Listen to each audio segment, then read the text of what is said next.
Have you ever noticed that in aesthetic medicine, most conversations focus on who should get fillers? But one of the most important questions is actually the opposite: who should not get filler? Because the truth is, the safest and most ethical injector isn't the one who always says yes. It's the one who knows when to say no. In aesthetics, saying no is sometimes the most responsible and professional decision an injector can make. And it's done for one reason only: to protect the patient.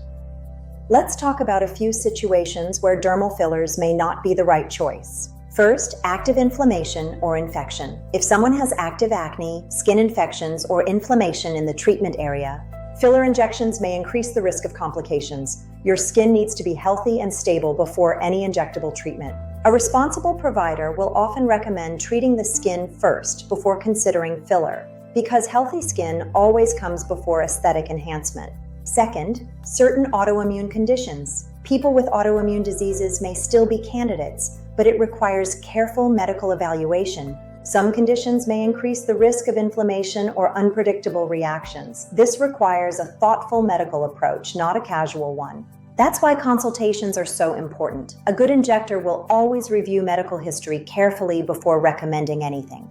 Third, and one of the most overlooked factors, unrealistic expectations. Sometimes a patient may want to look like a filtered photo, but fillers are not meant to change who you are. They're meant to refine, restore, and enhance your natural features.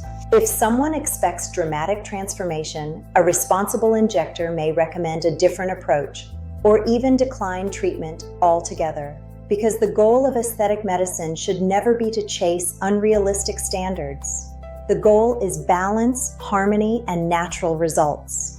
And sometimes the most honest answer an injector can give is, "This treatment may not be the best option for you right now." That honesty is medical ethics. The truth is, filler is a powerful tool, but it should be used carefully and conservatively. A great injector focuses on protecting facial anatomy. They focus on preserving natural beauty and making long-term decisions that keep patients looking elegant and balanced. Sometimes that means waiting, because in aesthetics, patience often leads to the most beautiful results. Choosing the right provider is the most important step. If you're curious whether fillers are right for you, start with a proper consultation. Great results start with good judgment. See you soon.